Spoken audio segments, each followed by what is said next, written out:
We're welcoming Wendy Gonzalez today. Dr. Gonzalez is a veterinary epidemiologist at the General Directorate of Livestock in the Dominican Republic. She holds master's degrees in epidemiology from ISA University, Dominican Republic, and in veterinary preventative medicine from Iowa State University.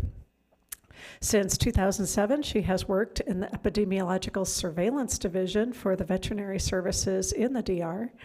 And since 2009, she has also been a faculty member at the Autonomous University in Santo Domingo, contributing to both national and international projects on disease prevention and control, as well as the training of future veterinary professionals.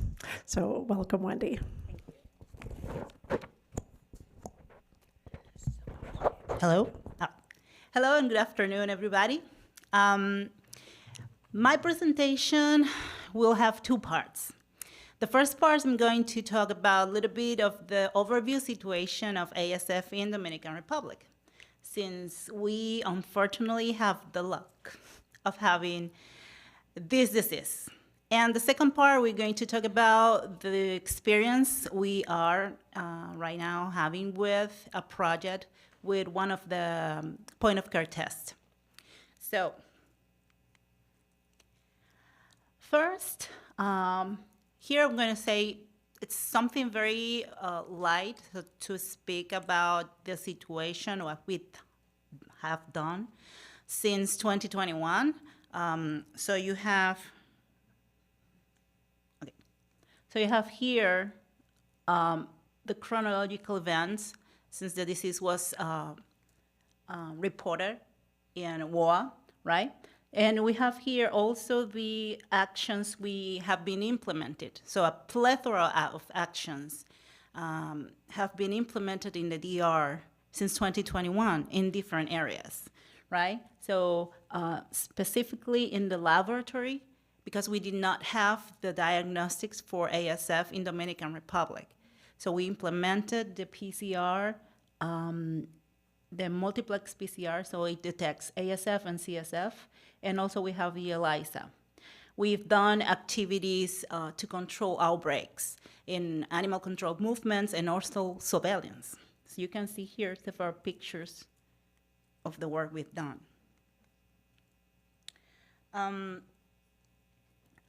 Also, we strengthen our quarantine actions with the acquisition of dogs and incinerators.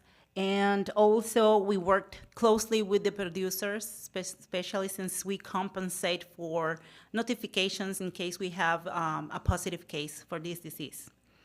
So, a lot of things have been done. Right now, where we are, now, in 2021, the disease is no longer an emergency. The disease has a stable status in WOA. So we went from an emergency to an endemic situation. And because of that, the Ministry of Agriculture decided to terminate or ended the incident command system we had in place since 2021. And that happened in October. And by February 2025, the veterinary service had the control of the ASF program. We did not have the control of the ASF program. It was the incident command system. Now we do have it. So because of that, the veterinary service had to change the strategy. So we sat with our collaborators and started to change the strategy for surveillance, for animal control movement, and also for compensation. And part of that, we decided to strengthen their surveillance. And because of that, in this year, this is the epidemiological situation right now. As you can see, the majority of cases happen in this area. Why? Because that's where the peaks are. 390 cases has been confirmed in 2025. 90% of those cases were because of passive surveillance, meaning the producers called, we went to investigate, took samples, and the case came out positive. And these are the number of suspected cases we have in 2025 so far. So, considering this, the amount of samples the laboratory is receiving right now increased drastically. Why? Because we strengthen our surveillance. So it means that the producers that have to move animals from the farms to the plants or to another premises, they need to have a permit. They need to have negative results in order to move the animals. And that needs to be happening the results last only 21 days. So every 21 days, if they want to move animals, they need to have negative results for ASF. So they are sending more and more samples. So the laboratory is right now having a bottleneck of samples.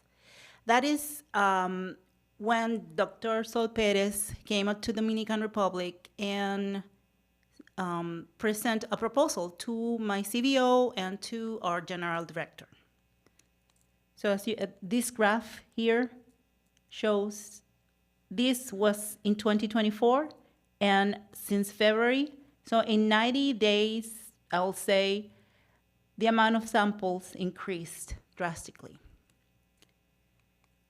So Dr. Perez presented this proposal of a point-of-care test, and we agree and to have it, and we immediately started to the planning of the protocols of how we're going to do it, and also this area, this part here of the regulatory procedures. Why? Because we did not want that test go to the producers. So the program, we have the control of the program. It's a national control program.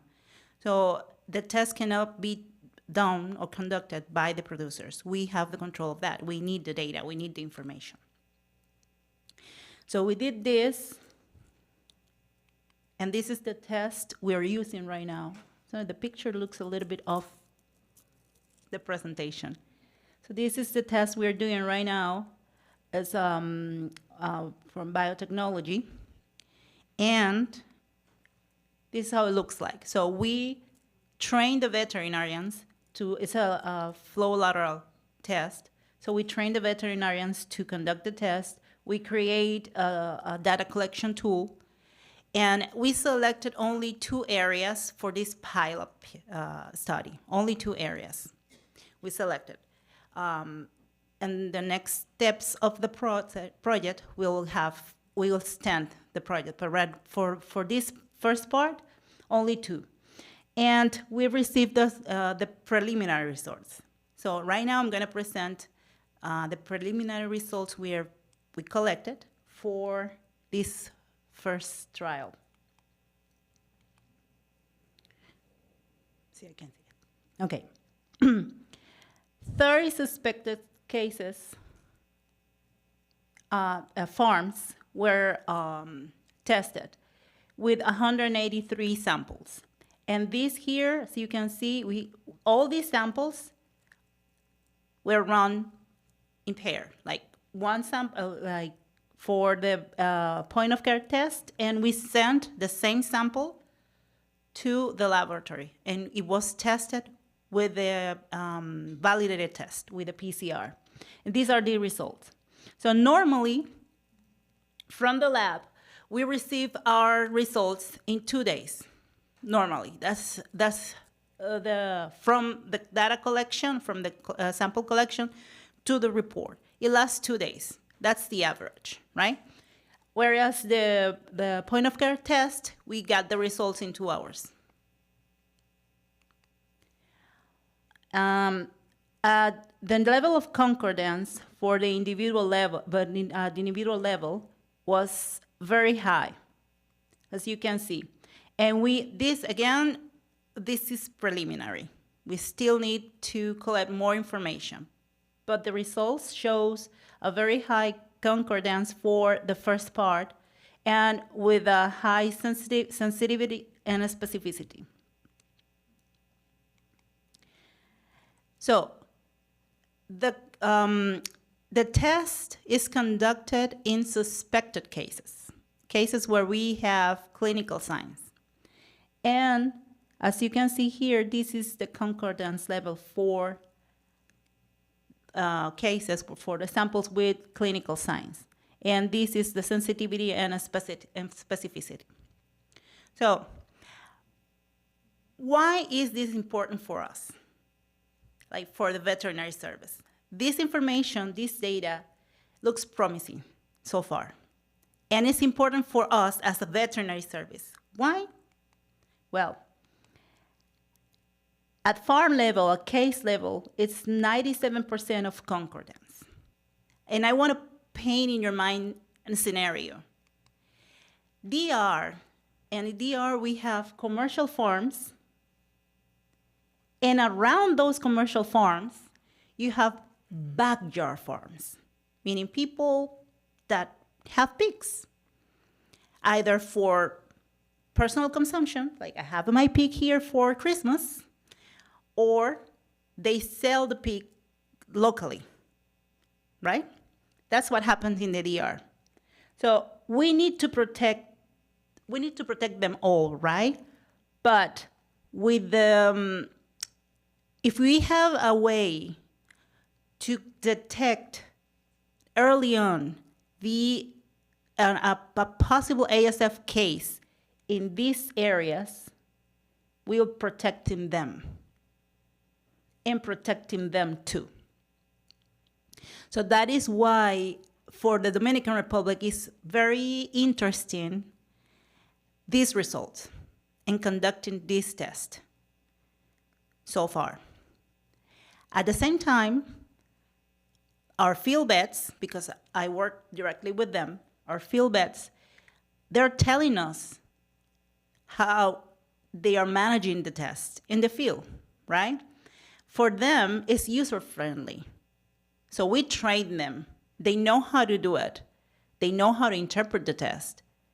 And most importantly for me, that they are telling me, doctor, this doesn't increase my workload, actually, because they have to collect the sample in the same place they run the test.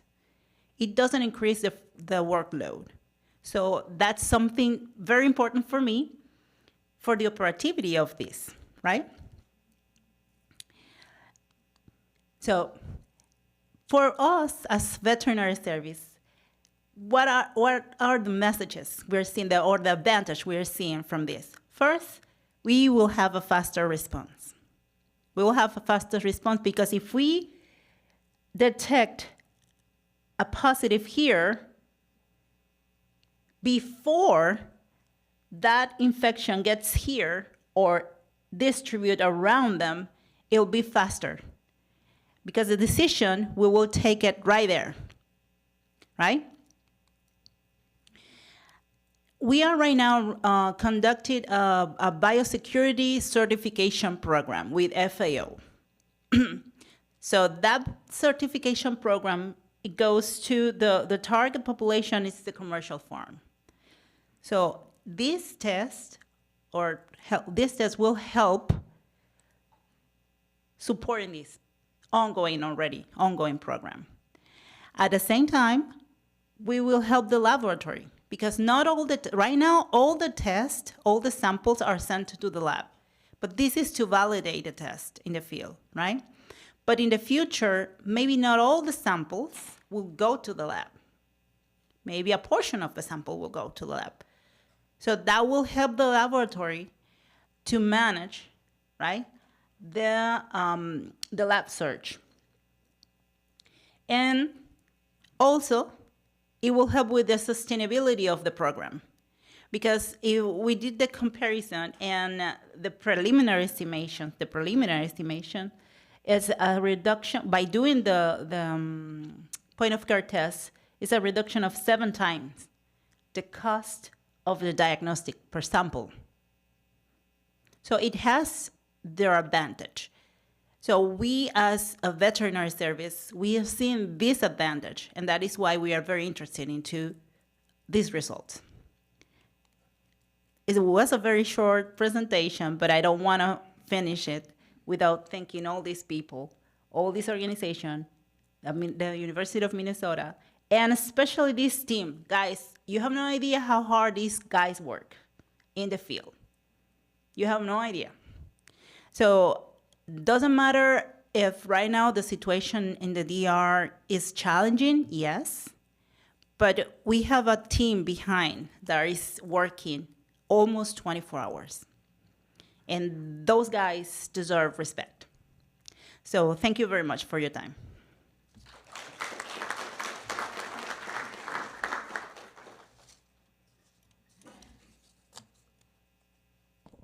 Any questions?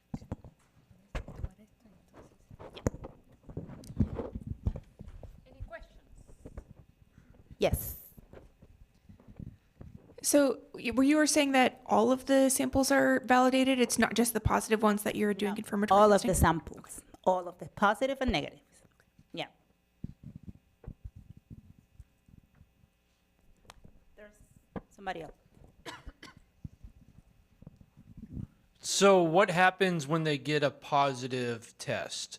Whether it be, and is there a difference on a positive test in the backyard versus the commercial? What's the process? Okay, so you mean with the point of care test? Well, if the point of we don't- care, the- which then gets confirmed by your, Yeah. so I assume the point of care puts it on alert, and then you have to confirm that in your Yes, lab? exactly. Let's say that happens. Yeah. Then what's the process of Well, the pig or pigs yeah. affected? So what we're doing right now, if the point of care test is come up positive, of course we have to confirm that result, because the test that is certificated and validated is the PCR. There's no question. So what happened is that we put that farm into suspicious. It goes to a suspicious status until we get the results from the PCR. Once we get the result from the PCR,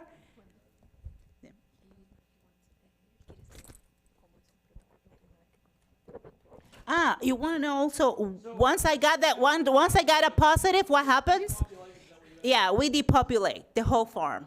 That's what we have. How long do they have to stay depopulated for? Well, we do not promote repopulation. We do not. So it's not allowed, repopulate. Yes, it's not allowed. It's not allowed, but it happened. It happened. And we did have cases that were depopulate the farm, and they repopulate, and they broke again with ASF. Is there any compensation during? To the second time, no. For the first time, yes. Okay, thank you. Yes. Good. And something Sorry, one more question. Oh, yeah. What happens if you have a negative result for ASF and you still have symptoms of disease? I mean, do you do surveillance for other Yeah. diseases as well? And if so, what other pathogens are you monitoring? Okay, if we come up with a negative result for ASF and still have clinical signs, we continue sampling for at least 3 incubation period for ASF. And if it's negative, well, remember the PCR we're doing, it runs CSF and ASF. So far, out of almost 100,000 samples we run, all of them, they came up negative for CSF, all of them for the PCR. But we are also running for PERS, and I believe for Circ virus, but I'm not sure. Because the Minister of Agriculture pay for the ASF, CSF test. The other test, it's out of the producer pocket. Yeah. Dr. Perez wants to say something. Just something interesting that we learned in the last trip to Dominican Republic. The compensation scheme changed drastically last October. So maybe following up on the first question, the compensation until last October was supported mostly by funds coming from the USDA. Okay, that scheme changed. Correct me, Wendy. Yeah. And now the scheme, independently of what time, if it's the first strike or the second strike in the farm, right now the scheme, the compensation scheme is supported by the national government, and it's up to 50 animals. So that is currently how it works. That is how it works. Doctor. I just want to highlight something that you mentioned, Wendy, that to me is very important, that you failed to identify any classical swine fever case over the last few months. That's very, very interesting, with a very, very large number of samples processed, right? Very, very interesting. And the other comment that you kind of alluded to is the effort that has been made in the island to mitigate the risk for the disease, and one of the positive outcomes was that the disease was able to be contained in the island, which was very important for the rest of the region. That is true. That is true. Yeah. Thank you, Doc.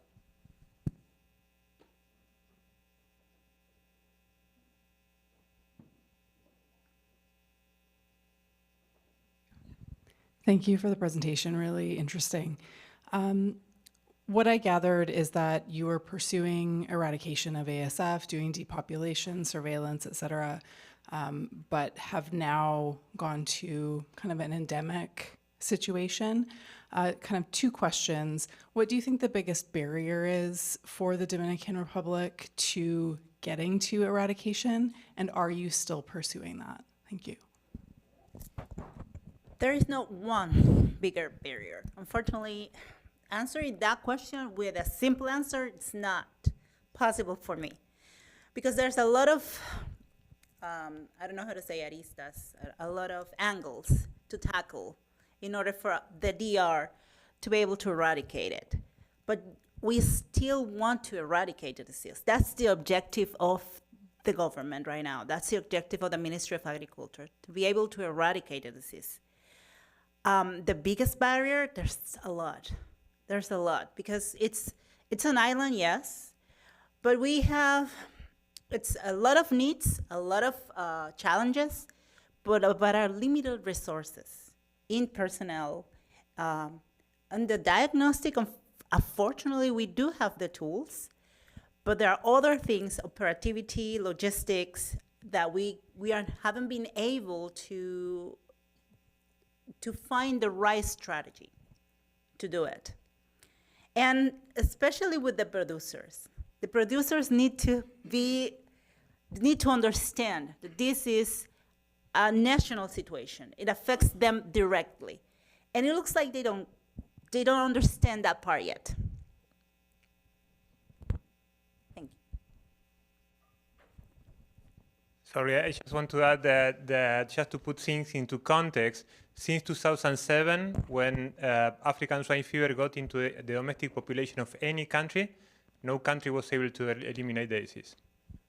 Right? So there are issues in the Dominican Republic for sure, but again, no country was able to control the disease in 2007 when it got into the domestic population. With more resources. With more resources. Yeah.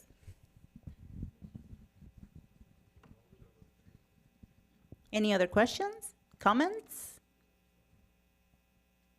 Well, thank you very much then.